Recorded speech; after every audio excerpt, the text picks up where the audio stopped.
ಒಂದು ಘಟನಾ ನಡೀತು, ಬಹಳ ಸುಂದರವಾದ ಘಟನೆ. ಪ್ರೇಮ ಎಷ್ಟು ದೊಡ್ಡ ಸಂಪತ್ತು ಮನುಷ್ಯನಿಗೆ. ಒಬ್ಬ 80 ವರ್ಷದ ಮುದುಕಿದ್ದ. ಅವನೊಂದು ದವಾಖಾನಿಗೆ ಹೋಗಿ ಅವನಿಗೆ ಕೈಗೆ ಏನೋ ಒಂದು ಗಾಯ ಆಗಿತ್ತು.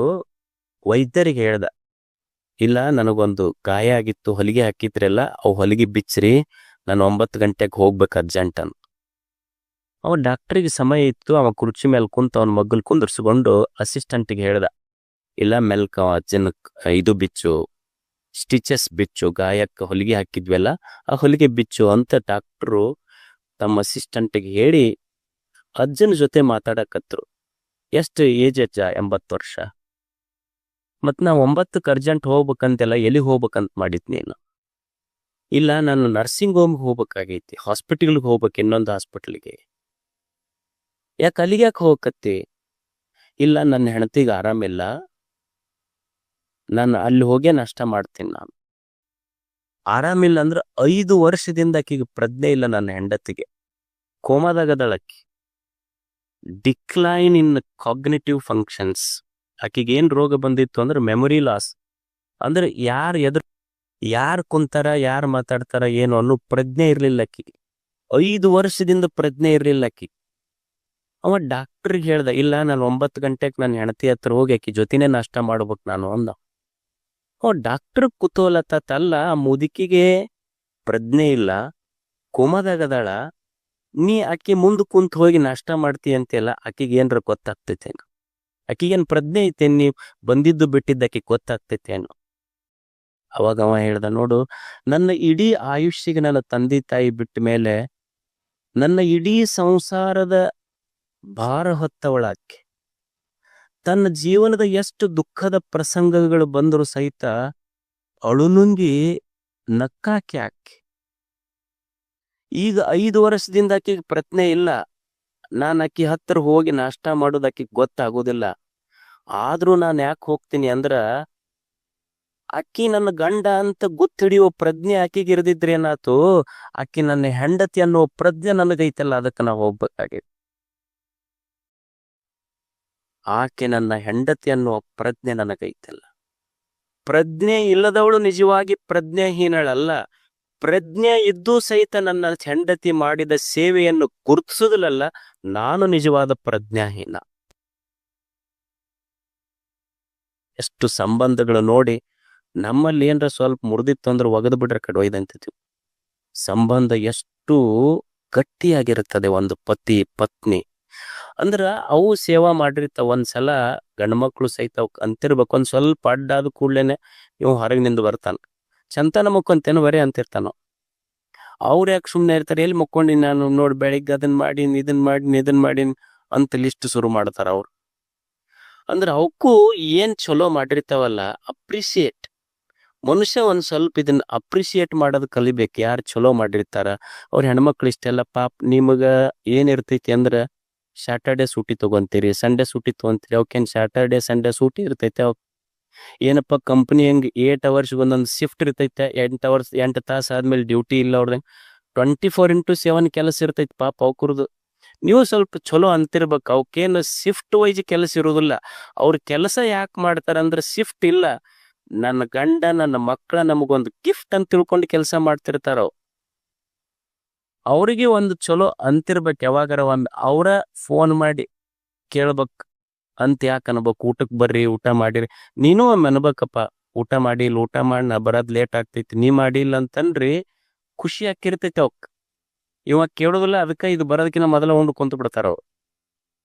ನೀವು ಫೋನ್ ಮಾಡಿ ನೋಡ್ರಿ, ಇವತ್ತು ಬೇಕಾದ್ರೆ ಪ್ರಯೋಗ ಮಾಡಿ ನೋಡ್ರಿ, ಇಲ್ಲ ನೀವು ಬರೀ ಕೂಡೆ ಉಣ್ಣನಂತಾರ ಅವ್ರು.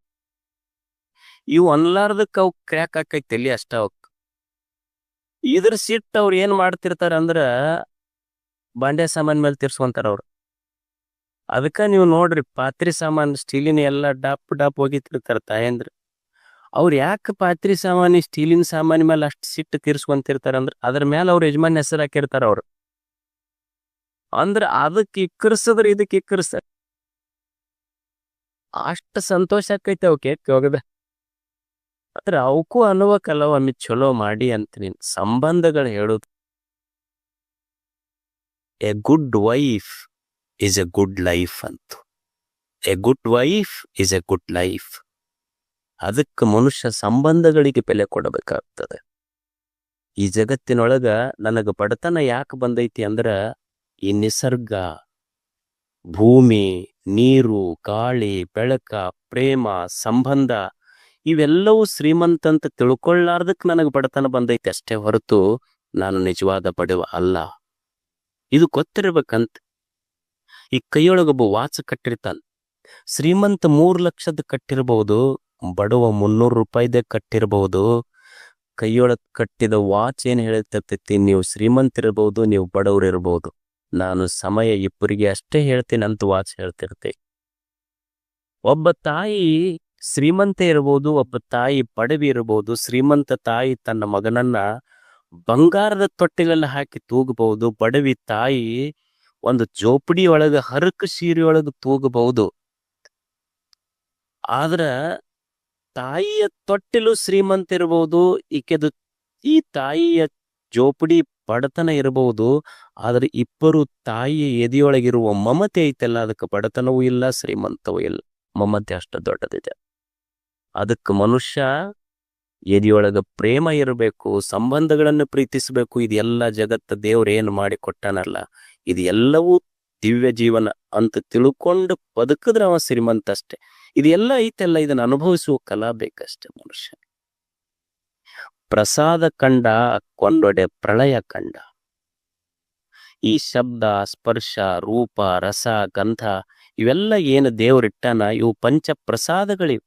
ಏನು ಕಣ್ಣಿಗೆ ಕಾಣುವ ರೂಪ ಪ್ರಸಾದ, ಕಿವಿಗೆ ಬೀಳುವ ಶಬ್ದ ಪ್ರಸಾದ, ನಾಲಿಗೆಗೆ ಏನು ರುಚಿಸ್ತಿಯಲ್ಲ, ಇವೆಲ್ಲ ಪ್ರಸಾದಗಳಿವು. ಈಗೊಂದು ಹಾಲು ಇರ್ತೈತಿ. ಹಾಲು ನೀನು ದೇವರಿಗೆ ತೋರಿಸಿದಿ ಅಂದ್ರ ಅವನಿಗೆ ನೈವೇದ್ಯ ಮಾಡ್ತಿಲ್ಲ, ರೂಪ ಪ್ರಸಾದ ಇದು. ಅವನಿಗೆ ತೋರಿಸಿದು ನಂದಲ್ಲಪ್ಪ, ಇದು ನಿಂದು, ನೀ ಕೊಟ್ಟ ಪ್ರಸಾದ ಅಂತ ನೀ ಸ್ವೀಕಾರ ಮಾಡ್ತೀಯಲ್ಲ, ರುಚಿ ಪ್ರಸಾದ. ಇದು ದೇವನದಂತ ಸ್ವೀಕಾರ ಮಾಡಿದ ಮೇಲೆ ತೃಪ್ತಿ ಆಗ್ತೈತಲ್ಲ, ಅದು ತೃಪ್ತಿ ಪ್ರಸಾದ, ಆನಂದದ ಪ್ರಸಾದ. ಏನು ಕೆಲಸ ಮಾಡ್ತೀಯಲ್ಲ, ದಿವಸ ಕೆಲಸ ಮಾಡುವಾಗ ದೇವನೇ ಇದು ರುಚಿ ಪ್ರಸಾದ. ಕೆಲಸ ಏನು ಮಾಡಾಕತ್ತೀನಲ್ಲ, ಮಾಡುವ ಪ್ರತಿಯೊಂದು ಕೆಲಸಗಳು ನಿನಗೆ ಅರ್ಪಿಸಕತ್ತೀನಿ, ಇದು ರುಚಿ ಪ್ರಸಾದ. ಮತ್ತ ಬಂದ ಫಲ ನಿನಗೆ ಅರ್ಪಿಸಿ ನಾನು ತಗೊಂತೀನಲ್ಲ, ಅದು ರುಚಿ ಪ್ರಸಾದ. ಕಾರ್ಯ ಮಾಡ್ತೀನಲ್ಲ, ರೂಪ ಪ್ರಸಾದ. ಅದರಿಂದ ಬಂದ ಫಲ ತಗೊಂತೀನಲ್ಲ, ಅದು ರುಚಿ ಪ್ರಸಾದ. ಆನಂದ ಆಗ್ತೈತೆಲ್ಲ, ತೃಪ್ತಿ ಪ್ರಸಾದ. ಜೀವನವೇ ಒಂದು ಪ್ರಸಾದ. ಇದು ಯಾಕೆ ದುಃಖ ಆಗೈತಿ ಅಂದ್ರೆ ನಾನು ಅನುಭವಿಸುವುದೆಲ್ಲ ನಂದ ಅಂತ ತಿಳ್ಕೊಂಡಿದ್ದಕ್ಕೆ ದುಃಖ ಆಗೈತಿ ಅಷ್ಟ. ಇದು ಅನುಭವಿಸುವ ಪ್ರತಿ ಪ್ರತಿ ಪ್ರತಿ ಅನ್ನದಗಳು ಸಹಿತ ನೀವು ದೇವಸ್ಥಾನದೊಳಗೆ ಹೋದಾಗ ಒಂದು ಅನ್ನದ ಕಾಳು ಬಿದ್ದಿತ್ತಂದ್ರ ಹೆಂಗ ಅದನ್ನ ತಗೊಳ್ಳಾರ್ದಂಗ ಕೆಡಿಸ್ಲಾರ್ದಂಗ ಹಣಿಗೆ ಹಚ್ಕೊಂಡು ಇದು ದೇವ್ರ ಪ್ರಸಾದ ಅಂತ ಉಣ್ತೀರಲ್ಲ, ಹಂಗ ಬದುಕಿನ ಪ್ರತಿಯೊಂದು ಕ್ಷಣಗಳಲ್ಲಿ ನನ್ನ ತಟ್ಟೆಯಲ್ಲಿ ಬಿದ್ದ ಪ್ರಸಾದ ಇದು ದೇವನದು, ನಂದಲ್ಲ ಅನ್ನುವ ಭಾವದಿಂದ ಬದುಕಿ ಬಿಟ್ಟರೆ ದುಃಖವೇ ಬರುವುದಿಲ್ಲ ಜೀವನದೊಳಗ. ಇದು ಪ್ರಸಾದ. ಇದು ಕ್ಷಣ ಇದು ಗೊತ್ತಿರಬೇಕು, ಭಗವಂತನೇ ನಾ ಏನ್ ಅನುಭವಿಸಕತ್ತೀನಲ್ಲ, ಇದು ನೀ ಕೊಟ್ಟ ಪ್ರಸಾದ ಅಂತ ತಿಳ್ಕೊಂಡಿರ್ಬೇಕಷ್ಟೇ. ಇದು ಗುಹೇಶ್ವರ ಕಂಡ ಇರಲು ಭ್ರಾಂತಿ ಕಂಡ. ಭ್ರಾಂತಿ ಇದರ ಅರ್ಥ ಇರುವುದು ಸತ್ಯ, ದಿವ್ಯಮಯ ಐತಿ ಜಗತ್ತು. ಜಗತ್ತಿನೊಳಗೆ ಏನೇನೈತಿ ಅದೆಲ್ಲ ದಿವ್ಯವಾಗೈತಿ, ಆದ್ರೆ ನನ್ನ ಕಣ್ಣಿಗೆ ಗೊತ್ತಿಲ್ಲ, ಬರೀ ಭ್ರಾಂತಿ ಕಾಣಕತ್ತೈತಿ. ಭ್ರಾಂತಿ ಇದರ ಅರ್ಥ ಸುಮ್ಮನೆ ಸಾದಾ ಹೇಳ್ಬಿಡ್ತೀನಿ ನಿಮಗೆ. ಭ್ರಾಂತಿ ಇದರ ಅರ್ಥ ಏನು ಅಂದ್ರ ಇರುವುದೊಂದು, ನೀ ತಿಳ್ಕೊಂಡಿದ್ದು ಇನ್ನೊಂದು. ಉದಾಹರಣೆ ಅಂದ್ರ ಈಗ ಸಾಯಂಕಾಲ ಎಲ್ಲೋ ಹೋಗ್ತಿರ್ತೀರಿ, ಹೋಗುವಾಗ ಒಂದು ಹಿಂಗ ಹಗ್ಗ ಬಿದ್ದಿರ್ತೈತಿ. ಯಪ್ಪ ಹಾವು ಅಂತ ಅಂದಿರಿಲ್ಲ, ಅಲ್ಲೈತೇನು? ಮತ್ ಭಯ ಆಗಿ ಬೆವರೆಲ್ಲ ಬಂದೈತೆ ಇಲ್ಲ? ಸುಳ್ಳೇನು? ಬೆವರು ಬಂದಿದ್ದು ಸುಳ್ಳಿಲ್ಲ, ಭಯ ಆಗಿದ್ದು ಸುಳ್ಳಿಲ್ಲ, ಮತ್ ಐತೇನು? ಇಲ್ಲ. ಅಂದ್ರ ಇರುವ ಹಗ್ಗದಲ್ಲಿ ಇಲ್ಲದ ಹಾವಿನ ಭಾಸ ಆಗ್ತೈತಲ್ಲ, ಅದಕ್ಕೆ ಭ್ರಾಂತಿ ಅಂತ ಕರೀತಾರೆ. ಅಂದ್ರೆ ಇರುವುದೇನೈತಿ? ಹಗ್ಗ. ತಿಳ್ಕೊಂಡಿದ್ದೇನು? ಹಾವ. ಇಡೀ ಜಗತ್ತಿನ ಕಲ್ಪನೆಯೊಳಗೆ ಏನಾಗೈತಿ, ಯಾಕೆ ದುಃಖ, ಯಾಕೆ ನಮಗೆ ಸಮಸ್ಯೆ ಆಗೈತಿ ಅಂದ್ರ ಇರುವುದೊಂದು, ನಾವು ತಿಳ್ಕೊಂಡಿದ್ದು ಇನ್ನೊಂದು. ಈಗ ನೀವೆಲ್ಲ ಮೊಬೈಲ್ ಯೂಸ್ ಮಾಡ್ತೀರಿ, ಒಂದು ವ್ಯಾಟ್ಸಪ್, ಒಂದು ಸ್ಟೇಟಸ್, ಒಂದು ಯಾರೋ ವಿಡಿಯೋ ಇಟ್ಟು ಬಿಟ್ಟಿರ್ತಾರೆ ನಿಮಗೆ. ಅವ್ರು ಯಾರು ಏನೋ ಎಂತ ವಿಡಿಯೋ ಗೊತ್ತಿಲ್ಲ, ಇವತ್ತಂದೊಂದು ಕಮೆಂಟ್ ಬರ್ದ್ನ ಅದಕ್ಕೆ ಸತ್ಯ ಗೊತ್ತೈತೆ ನನಗ, ಅದು ಇರೋದೊಂದು, ನಾನು ತಿಳ್ಕೊಂಡು ಬರ್ದಿತ್ತು ಇನ್ನೊಂದು. ಇದು ಭ್ರಾಂತಿ. ಇದು ಯಾರೋ ವಿಡಿಯೋ. ಈಗ ಕ್ರಿಕೆಟ್ ನಡೆದಿರ್ತೈತಿ ಎಲ್ಲಿ, ವಾಂಖೇಡ್ ಸ್ಟೇಡಿಯಂದಾಗ. ಒಬ್ರು ಯಾರೋ ಒಂದು ಬಾಲಿಗೆ ಔಟ್ ಆದ್ರು. ಇವ ಇಲ್ಲಿ ಕುಂತೇನ, ಅಲ್ಲಿ ಆಟ ನಡೆದಿದ್ದು ವಾಂಖೇಡ್ ಸ್ಟೇಡಿಯಂನ್ಯಾಗ, ಇವ ಕುಂತಿದ್ದು ಕಬ್ಬಿನ ಪಡದಾಗ. ಇನ್ಕೋ ಖೇಲ ನೈ ಆತ ಅಂತಂದ, ಇವನಿಗೆ ಆಡಾಕ್ ಬರುದಿಲ್ಲ ಅಂತ. So I don't say that your statement is wrong, but you are not eligible to make that statement. ನೀ ಹೇಳಿದ ತಪ್ಪಂತಲ್ಲ, ನಿನಗ ಅರ್ಹತೆ ಇಲ್ಲ ಆ ಸ್ಟೇಟ್ಮೆಂಟ್ ಹೇಳಕ್ಕಂತ. ಯಾಕಂದ್ರ ಒಂದು ಬಾಲ್ ಹಾಕಿದ್ರೆ ಒಂದು ಕಿಲೋಮೀಟರ್ಗೆ ಎಷ್ಟು ಅದು ಪರ್ ಅವರ್ 90 ಸ್ಪೀಡ್ನೊಳಗೆ ಬರ್ತಿರ್ತೈತೆ. 90-100 ಸ್ಪೀಡ್ನೊಳಗೆ ಒಂದು ಬಾಲ್ ಬಂದ್ರ ಅವ್ರಿಗೆ 1 ಸೆಕೆಂಡ್ 2 ಸೆಕೆಂಡ್ ಸಹಿತ ಜಡ್ಜ್ ಮಾಡಕ್ ಆಗೋದಿಲ್ಲ. ಇಲ್ಲಿ ಕುಂತಿವ ಖೇಲನೇ ಆತ ಇಸ್ಕೊಂತಿರ್ತ. ಯಾರೋ ಏನೋ ಮಾಡ್ತಾರ, ಯಾರೋ ಒಂದು ಸ್ಟೇಟ್ಮೆಂಟ್ ಹಾಕ್ತಾರ. ಇದು ಎಲ್ಲ ಎಷ್ಟು ಜನರು ಇದಕ್ಕೆ ಬಲಿಯಾಗ್ಯಾರ ಹೇಳ್ರಿ. ಯಾರ್ದೋ ಒಂದು ವಿಡಿಯೋ, ಯಾರ್ದೋ ವ್ಯಾಟ್ಸಪ್ ಫೋಟೋ, ಅದಕ್ಕೆ ನಾವು ಸುಮ್ಮ ಖಾಲಿ ಕುಂತ್ ಕಮೆಂಟ್ಸ್ ಬರ್ದು ಎಷ್ಟು ಮಂದಿ ಜೀವನ ಹಾಳಾಗಿದೆ ಇದರಿಂದ. ಇದು ಗೊತ್ತಾಗ್ಬೇಕಲ್ಲ ನಮಗ. ಅಂದ್ರ ಮನುಷ್ಯ ಎಷ್ಟು ಕ್ರೂರಿ ಆಗ್ಯಾನಂದ್ರ ಇನ್ನೊಬ್ಬರ ನೋವನ್ನ ಸೆಲೆಬ್ರೇಟ್ ಮಾಡುವಷ್ಟು ವಿಕೃತ ಮನಸ್ಸು ನಮ್ಮದಾಗಿದೆ. ಎಂದೂ ಇನ್ನೊಬ್ಬರ ನೋವನ್ನ ಸೆಲೆಬ್ರೇಟ್ ಮಾಡುವಂಥ, ಆಚರಿಸುವಂಥ ವಿಕೃತ ಮನಸ್ಸುಗಳು ನಮ್ಮದಾಗಬಾರ್ದು. ಗೊತ್ತಿರ್ಬೇಕಲ್ಲ ಸತ್ಯ ಯಾವುದು ಅಂತ. ಈ ವಿಜಯದಶಮಿ ದಿವ್ಸ ಇವ್ರನ್ನ ಸುಡ್ತಾರ ನೋಡು, ಅದು ಇವನ್ನ ಯಾರು ರಾವಣನ ಸುಡ್ತಾರಲ್ಲ. ನಮ್ ಕಡೆ ನಾರ್ತ್ ಕಡೆ ಬಾಳ ಐತದ. ವಿಜಯದಶಮಿ ದಿವಸ ರಾವಣನ ಸುಡ್ತಾರಲ್ಲ, ಅವ ರಾವಣ ಸುಡಾಕತ್ತಿದ್ರು, ಎಲ್ಲರೂ ನಿಂದ್ರಿಸಿದ್ರು ಅದ್ರದ್ದೊಂದು ಮೂರ್ತಿ ಮಾಡಿ. ಅವ ರಾವಣಂದ, ಏನೋ ಯಪ್ಪ ನನಗೆ ವರ್ಷ ಸುಡ್ತೀರಿ, ನಾನು ಸೀತೆ ಕರ್ಕೊಂಡು ಹೋಗಿದ್ದು ಒಂದ್ಸಲ, ಅದು ಅಕ್ಕಿನ ಅಶೋಕ ಒಂದಾಗಿಟ್ಟಿನಿ, ಮುಟ್ಟಿಲ್ ಸಹಿತ ನಾನು ಒಂದ ಸಲ ಕರ್ಕೊಂಡು ಹೋಗಿನಿ, ಇನ್ನೂ ಸುಡೋದು ಬಿಡುವಲ್ರಿ ನನಗ. ಆ ಸುಡೋರು ಸುಡ್ರಿ, ಪ್ರಶ್ನೆ ಇಲ್ಲ. ನೀವೇನು ನೆರೆದಿರಲ್ ಜನ ಸುಡ್ರಿ, ನನಗೇನು ಸುಡಬಾಡ್ರಿ ಅಂತಿಲ್ಲ. ನಿಮ್ಮೊಳಗ ಖರೇ ರಾಮನ್ನವ್ರು ಯಾರದ್ರಿ, ಅವ್ರು ಎದ್ದು ಬಂದು ಸುಡ್ರಿ ನನಗ. ರಾಮನ್ನವ್ರು ಇದ್ರು ಬಂದು ಸುಡ್ರಿ ನನಗ. ಸಾಧ್ಯ ಐತೇನಿದು? ಅಂದ್ರೆ ಎಲ್ಲಾ ವ್ಯಕ್ತಿಗಳಲ್ಲಿ ಸ್ವಲ್ಪ ಹೆಚ್ಚ ಸ್ವಲ್ಪ ಕಡಿಮೆ ಇರ್ತಾವ. ಮನುಷ್ಯ ಗೊತ್ತಿರ್ಬೇಕಲ್ಲ ಇದು ಯಾವುದು ಸತ್ಯ ಯಾವುದು ಅಸತ್ಯ. ಅಂದ್ರೆ ಒಂದು ಸಣ್ಣ ಕಮೆಂಟ್ ಎಷ್ಟು ಮನುಷ್ಯನಿಗೆ, ಯಾಕಂದ್ರ ಮನಸ್ಸಿಗೆ ನೋವು ಮಾಡಿಬಿಡ್ತದೆ ಎಷ್ಟೋ ಮಂದಿಗೆ. ಸೂಫಿ ಫಕೀರ್ ಐತವಪ್ಪ, ಅವನ ಹೆಸರು ಮನ್ಸೂರ್ ಅಂತ ಹೇಳಿ. ಅವ್ರ ಗುರುಗಳು ಜುನೈದ ಅಂತ. ಅವ್ರ ಹೆಸರೇನು? ಮನ್ಸೂರ್. ಅವ್ರ ಗುರುಗಳ ಹೆಸರು ಜುನೈದ. ಅವರು ಸೂಫಿಗಳು ಬಹಳ ದಿಲ್ದಾರ್ ಮನುಷ್ಯರು.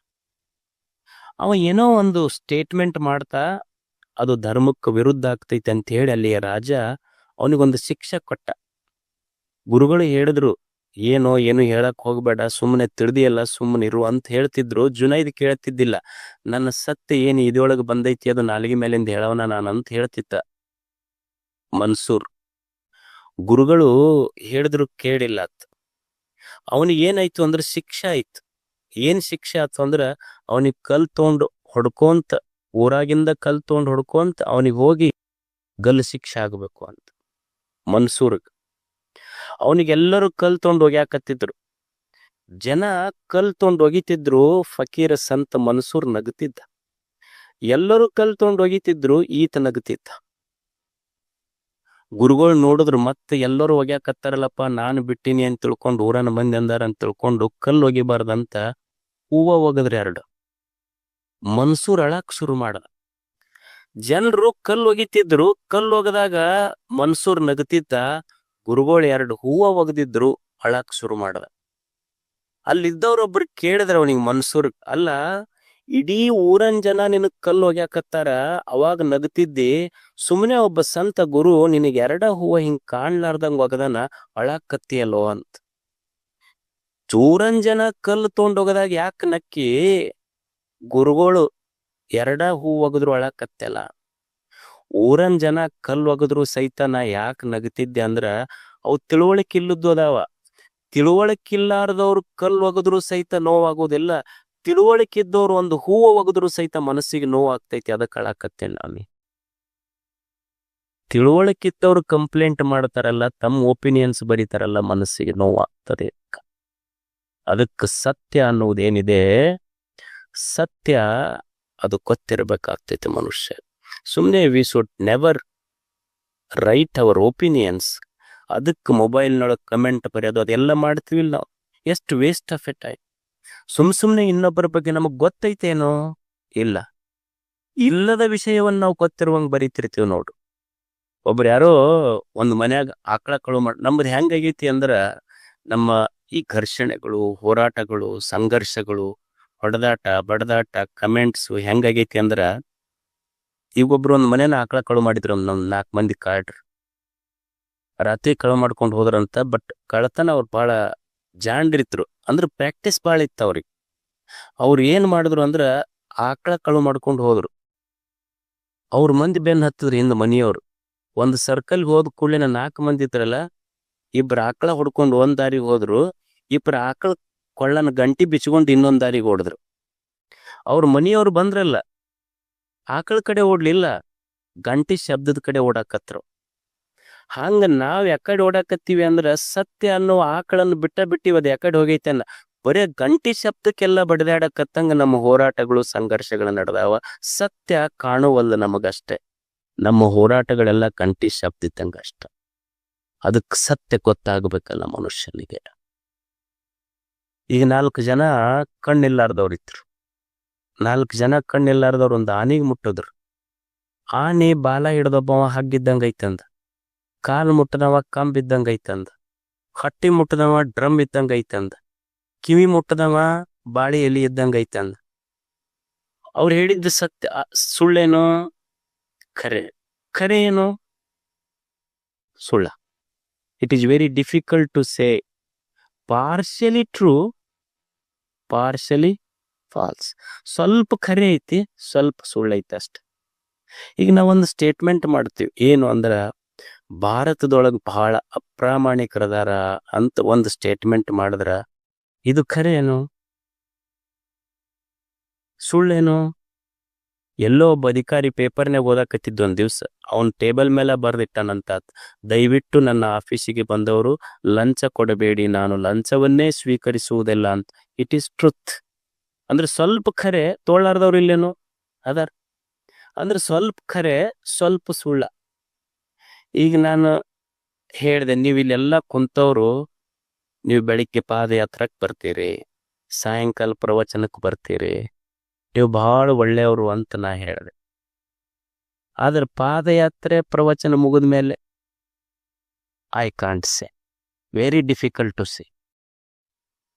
ಅಂದ್ರೆ ಯಾವುದು ಖರೆ ಯಾವುದು ಸುಳ್ಳ ಅಂತ ಹೇಳುದು ಬಹಳ ಕಷ್ಟ ಐತೆ ಅಷ್ಟೇ. ಈಗ ಯಾವುದು ಸತ್ಯ ಯಾವುದು ಅಸತ್ಯ ಅಂತ ಹೇಳುದು ತುಂಬಾ ಕಷ್ಟ ಆಗ್ತದೆ. ಒಂದು ಕಪಲ್, ಒಂದು ಜೋಡಿ ಇತ್ತು, ಗಂಡ ಹೆಂಡತಿ. ಆ ಹೆಂಡತಿ ಮದುವೆ ಆಗಿತ್ತು. ಹೆಂಡತಿ ಗಂಡಕ್ಕೆ ಪ್ರಶ್ನೆ ಮಾಡ್ಲಂತ, ಮದುವೆ ಆದ ಒಂದು 2-3 ವರ್ಷ ಆಗಿತ್ತು. ಆಕಿ ಒಂದ್ ದಿವ್ಸ ಪ್ರಶ್ನೆ ಮಾಡ್ಲಂತ ಗಂಡಗ, ಅಲ್ಲ ನನಗೆ ಯಾವಾಗ ಎಂಗೇಜ್ಮೆಂಟ್ ಆಗಿತ್ತಲ್ಲ, ಎಂಗೇಜ್ಮೆಂಟ್ ಆದ್ಮೇಲೆ ನೀವು ನನ್ನ ಬರ್ತ್ಡೇ ಗಿಫ್ಟ್ ತಂದು ಕೊಡ್ತಿದ್ರು, ಹೋಟೆಲಿಗೆ ಕರ್ಕೊಂಡು ಹೋಗ್ತಿದ್ರಿ, ರೆಸ್ಟೋರೆಂಟಿಗೆ ಕರ್ಕೊಂಡು ಹೋಗ್ತಿದ್ರಿ, ಗಾಡಿ ಮೇಲೆ ಕುಂದಿರ್ಸ್ಕೊಂಡು ಗಾರ್ಡನಿಗೆ ಕರ್ಕೊಂಡು ಹೋಗ್ತಿದ್ರಿ. ಈಗ ಮದುವೆ ಆದ್ಮೇಲೆ ಒಮ್ಮೆರೆ ಒಂದರ ಗಿಫ್ಟ್ ಕೊಟ್ರಿ ಅನ್ ನೀವು. ಅವಾಗ ಅವ ಯಜಮಾನಂದ, ಹುಚ್ಚಿ, ಪ್ರಚಾರ ಎಲೆಕ್ಷನ್ಗಿಂತ ಮೊದಲು ಇರ್ತೈತಿ.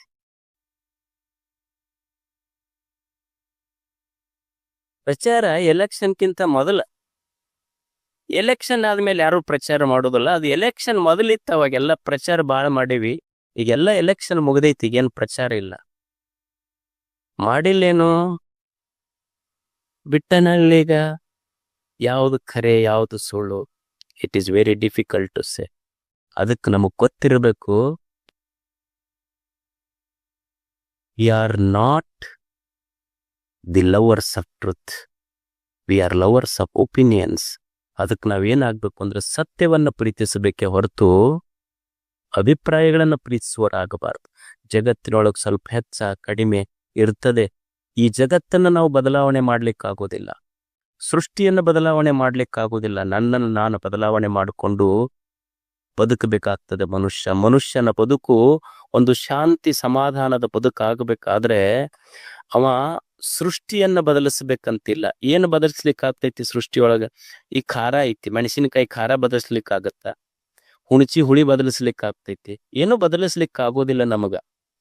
ಸೃಷ್ಟಿಯನ್ನ ಬದಲಿಸ್ಲಿಕ್ಕಾಗೋದಿಲ್ಲ. ಸೃಷ್ಟಿಯನ್ನು ನೋಡುವ ನಮ್ಮ ದೃಷ್ಟಿ ಬದಲಾಗಬೇಕು. ಇಲ್ಲಿ ಸೃಷ್ಟಿಯನ್ನ ಬದಲಾಯಿಸ್ಲಿಕ್ಕಾಗೋದಿಲ್ಲ. ಸೃಷ್ಟಿಯನ್ನ ನೋಡುವ ನಮ್ಮ ದೃಷ್ಟಿ ಬದಲಾಯಿಸಬೇಕು. ಸಂಬಂಧಗಳ ಬದಲಾಯಿಸ್ಲಿಕ್ಕಾಗೋದಿಲ್ಲ. ಶಬ್ದಗಳನ್ನ ಬದಲಿಸಿ ಬದುಕಬೇಕು. ಮಿತ್ರರನ್ನ ಬದಲಿಸ್ಲಿಕ್ಕಾಗೋದಿಲ್ಲ. ನಮ್ಮ ಚಾರಿತ್ರ್ಯವನ್ನ ಬದಲು ಮಾಡಿಕೊಂಡು ಬದುಕದಿ ಅಂದ್ರ ಜೀವನವೇ ಒಂದು ಸುಂದರ ಆಗ್ತದೆ. ಇಲ್ಲಿ ನಮ್ಮ ದೃಷ್ಟಿ ಬದಲಾಗ್ಬೇಕಾಗ್ತದೆ. ನೀವು ದೇವಸ್ಥಾನಕ್ಕೆ ಹೋಗಿರ್ತೀರಿ, ದೇವಸ್ಥಾನಕ್ಕೆ ಹೋದಾಗ ಏನು ಒಯ್ದಿರ್ತೀರಿ? ಅಲ್ಲಿ ಏನೂ ಇಲ್ಲ.